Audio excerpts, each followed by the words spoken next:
Hey, it's John and Mike, brew-news.com, and last week we did well, we thought it was an Oktoberfest. It is kind of an Oktoberfest. It was a fest beer, but this is more like us silly Americans like it. More like a Märzen style. Yeah. And as we have said, at least off camera, October is for lagers, so let's continue this string of lagers. Michael, you brewed this. Did you formulate this recipe all by yourself? I formulated it all by myself. Look at that. All by my lonesome. Using some like advanced math, I'm sure. Advanced math. I'm going to give you more advanced math soon. Okay, here we go. I'm just going to start. You enjoy, you evaluate. I will give you this. So here's the basic rundown for the recipe. So I'm going to give you the abbreviated recipe for the sake of the video, and then there'll be the full recipe will be in the description box of the video. So this is 53% Pilsner malt from Weizen. Oh, wow. It's 38% Vienna malt from Weizen, and it's 8% Karamunic 2 from Weizen, which has got a love bond of about 60 SRM. And then there's like 1%, the remaining 1% is a little bit of midnight wheat just for color adjustment. Okay, that's the deal. Nice. I threw about an ounce and a half of Hallertau Mittelfrüh, 4.2% alpha acid for 60 minutes. Okay. And then with 10 minutes left to go in the boil, I did exactly the same thing again, just to get a little bit of that Hallertau Mittelfrüh aroma and flavor, if possible. Again, 4.2 alpha acid, same thing. The water on this baby was Poland spring water. I had 12 gallons of it. I adjusted its pH to 5.5. With some lactic acid, and then in the mash I'm throwing in a balance of calcium chloride and calcium sulfate, and then I also added this more in the boil to get myself to the total numbers I wanted for the water profile.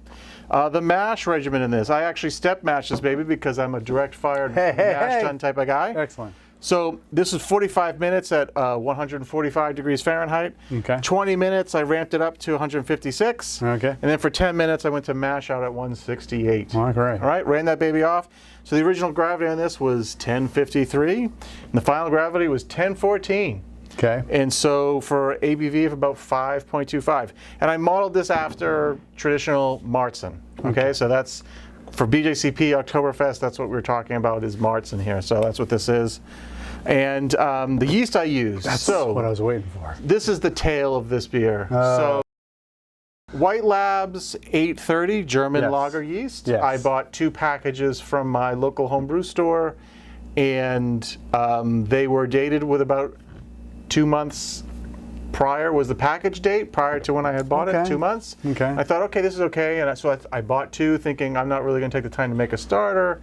I pitched those 2 guys, so this beer, I chilled the beer down in my beer fridge that I have out in the garage, down to 50 degrees, pitched the yeast, and 2 days later it still was doing absolutely nothing. I hate that feeling. Okay. So I decided to save my woes for another day, and I pitched 1 package of S189 Saf Lager from Fermentus because I know that works well in the past. And so this is then, aside from the wort sitting there for 2 days with dead yeast in it, I pitched the Saf Lager, and it took off, you know, in less than 12 hours and fermented away happily at 50 degrees, and then I ramped the temperature up after about 10 days to like about 65, 68, and let it just finish out. I left it at that temperature until it was totally done. It was actually running alongside of another beer that we've already tasted.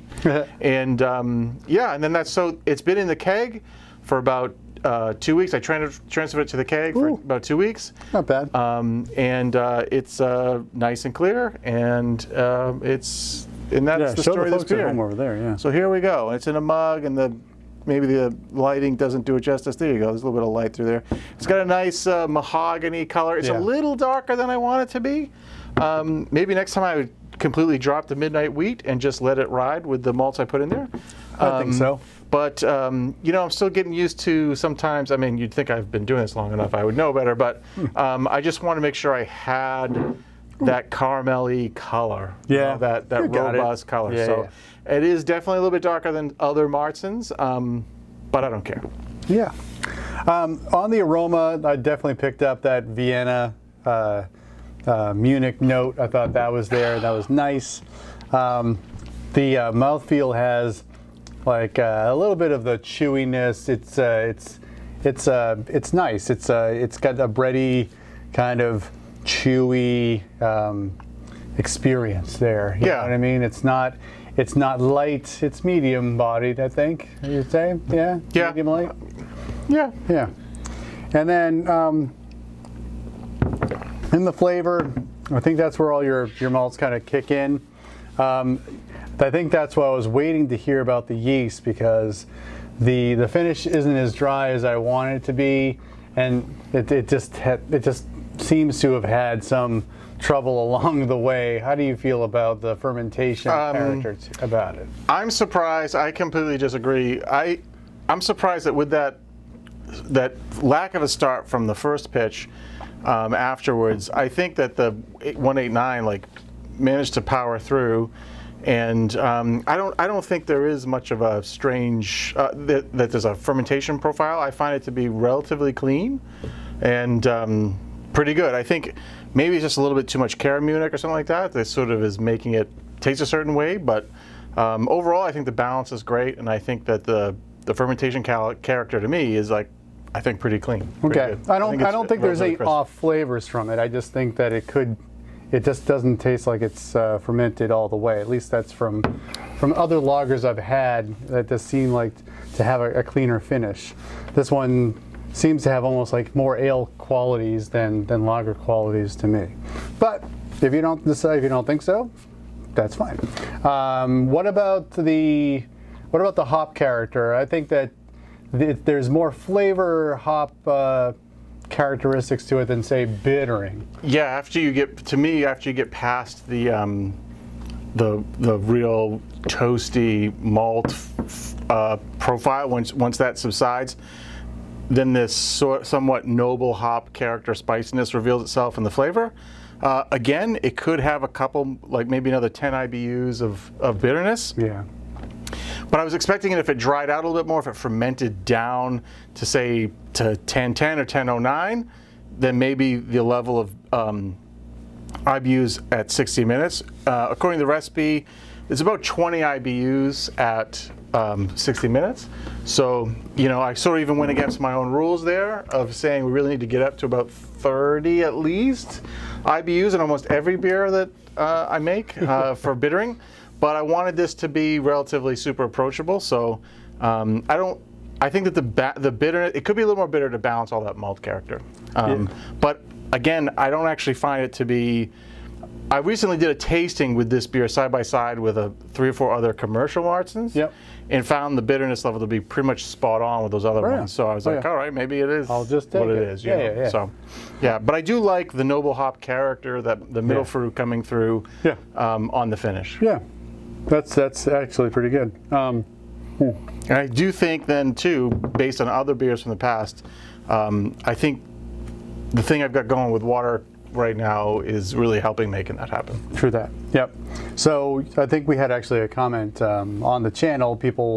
One person said, "Hey, make sure when you're talking about the finished beer, you mention IBUs." I think there was even a time we were debating. I don't know if it was on camera or off camera, about the importance of just recording IBUs. Yeah. But I still think that in trying to relay information about here, we're drinking beer on camera, and we're trying to talk about this particular recipe and how it turned out in the finished beer. I think that at least it gives some people, or it gives people some idea of what that flavor profile is from a bitterness standpoint, and that I like the 30 IBU thing. Let's keep that the base. I think, but that's personal palate preference, right? Yeah. Almost every beer I make, whether it be super light cream ale or even Pilsner base, I need to get the 30 IBUs, even if the BJCP style is telling you it should be less, or 12 or 15 IBUs. Yeah, it is. It definitely, so that's sort of where I get to there. I don't really always, think to discuss IBUs because. We give the volume, the amount, and the alpha acid usually, and when 90% of the beers people talk about today are super dry hopped, super late addition, the conversation about IBUs becomes pretty moot True. these days. Now with a beer like this, yes, I get it. You want to hear about This is a classic how style. much bittering there is there. I get it. I understand that.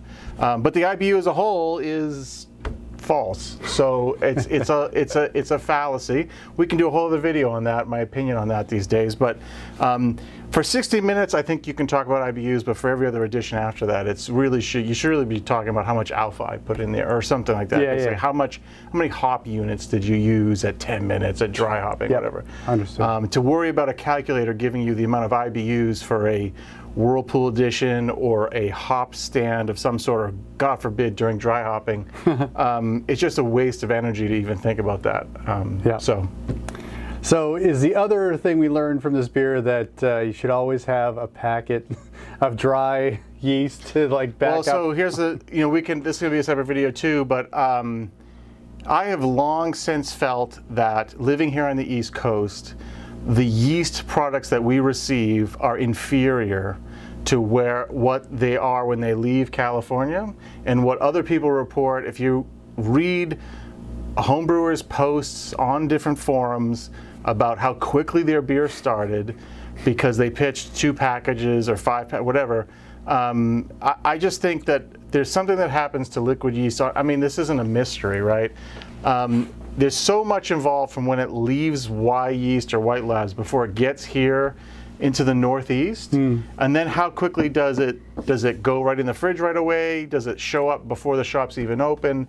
This is an example where I had 2 packages of pure pitch yeast from White Labs, and for me, I'm like this close to just sort of saying, I'm sort of done with those producers of yeast, only because there's no guarantee when it gets here. And I'm not always making a starter. I know that I should.